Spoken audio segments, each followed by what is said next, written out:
Hoy el discurso de Jesús en el Evangelio de Mateo trata todavía el sermón sobre la comunidad y vemos el tema del matrimonio y en el horizonte del tema del matrimonio, por una reflexión de los discípulos, también el tema del celibato.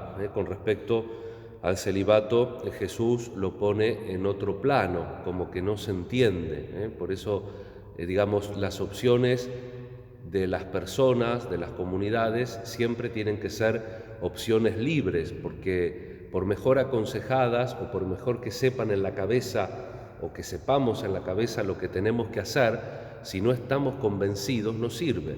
No sirve fundamentalmente a nivel moral, porque Dios conoce el fondo de nuestra mente y el fondo de nuestra voluntad.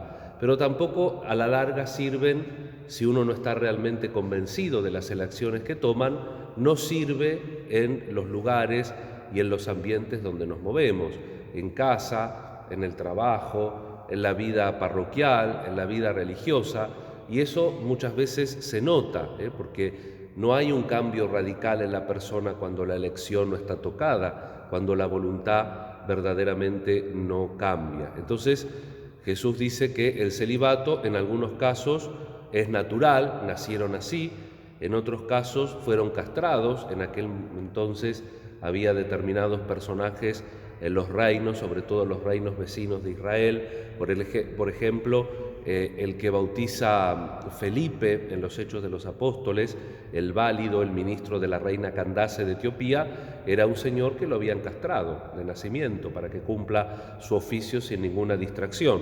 Y en otro caso, dice Jesús, algunos decidieron no casarse a causa del reino de los cielos. El que puede entender, que entienda. Es una gracia y además nunca, ni siquiera las decisiones obligatorias como las que venimos viendo, ¿no? La corrección al prójimo o el hecho de esto que es tan difícil pero que es tan necesario para la comunidad, que nos continuaba enseñando el Evangelio, el tema del perdón, perdonar hasta 70 veces 7, son actividades que uno puede perdonar hacia afuera, pero si el perdón no recaló adentro, tarde o temprano voy a mostrar los dientes, o como decía mi abuela, la hilacha. Siempre uno, cuando no toma una decisión profunda, termina mostrando la hilacha. Y aquí, en definitiva, tras todo esto, inclusive sobre el tema focal de estos versículos del capítulo 19 de Mateo sobre el matrimonio, cuando Jesús enseña por qué se permitió el divorcio, dice: por la dureza del corazón. El amor tiene que ser capaz de amar, salvo en caso, dice Jesús, de unión ilegal. Cualquier otro motivo de separación de la mujer termina siendo adulterio. ¿Por qué? Porque el amor implica un sacrificio, el amor implica un compromiso cierto y último de la voluntad. Y eso es lo que estamos celebrando de otra manera con San Maximiliano María Kolbe, un mártir que no es un mártir que lo fueron a buscar y lo mataron, sino que es un mártir que da la vida como Jesús. No hay mayor amor, dice Jesús, que dar la vida por los amigos. Y Jesús da la vida por todos nosotros, y entonces dar la vida en el matrimonio, dar la vida en el celibato, dar la vida en la vida religiosa, dar la vida en la vida sacerdotal, en la vida consagrada, es dar la vida precisamente por amor, y un amor que está dispuesto a sacrificarse, a ofrecerse. Nosotros conocemos el exterminio nazi, ¿no es cierto?, el campo de concentración de Auschwitz. Primero lo ponen en otro, luego a San Maximiliano lo mandan ahí. Tenemos que decir que al principio Auschwitz estuvo nutrido no solamente de judíos, sino también de muchos polacos y de muchos franciscanos. Hoy, cuando uno visita este campo de concentración de Auschwitz y lo que se agrandó, Birkenau, uno ve en los estanes que visita muchísimas fotos de la época de los trenes, el tren llega hasta ahí, ve fotos de los franciscanos, porque los franciscanos habían lidiado con los rusos, y cuando los alemanes toman también Polonia y comienzan a mandar a los campos de concentración a los judíos, mandan mucho a los religiosos porque querían borrar la conciencia de identidad, la identidad polaca que evidentemente nunca pudieron borrar y por eso cayó el muro de Berlín, ¿no? Pero lo cierto es que por el Papa San Juan Pablo II, pero la vida de este santo y de tantos franciscanos que no conocemos, también en esos momentos de persecución y de dificultad, sembraban el Evangelio de Jesús.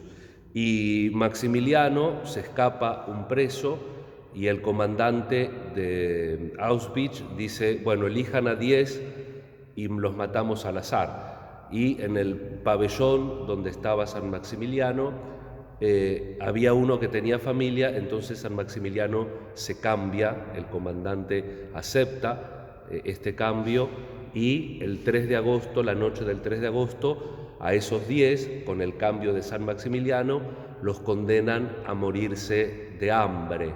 Entonces los apartan y no les dan la comida. Ahí en esa zona también está la zona de los castigos. Había celdas que entraba una persona parada y lo dejaban 3 semanas parado ahí al preso cuando hacían cualquier cosa. Ya las condiciones, yo lo visité en el 2017 en primavera. Hacía un frío en primavera, un frío, para colmo la mitad de la visita estuvo lloviznando, que yo no me imagino cómo esa gente, cualquiera, inclusive los que trabajaban ahí, podían haber vivido en invierno en ese lugar. Es un lugar totalmente frío, totalmente húmedo, totalmente desagradable y ahora está condicionado para las visitas, no quiero imaginar. No se puede sacar fotos por la tragedia humana, ¿no? Pero la celda de San Maximiliano es una celda muy pequeñita y está llena de sirios actualmente, se puede visitar. Y es un lugar, vuelvo a decir, impresionante, y el testimonio de fe de este hombre, de este franciscano, de la Inmaculada, que hasta el último momento de su vida trabajó evangelizando y fue capaz de ofrecer la vida por otro. Entonces el 3 de agosto es condenado a morir de hambre, el 14 de agosto, como lo encuentran todavía vivo, le dan una inyección letal y por eso nosotros celebramos hoy este recuerdo de este apóstol contemporáneo, de este mártir que como Jesús no se guardó la vida para él, sino que la dio para otro.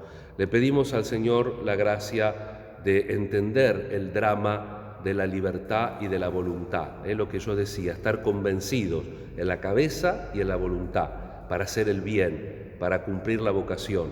Fíjense, ni Auschwitz, ni Birkenau, ni ninguna tortura del mundo puede matar en el corazón del hombre el Evangelio.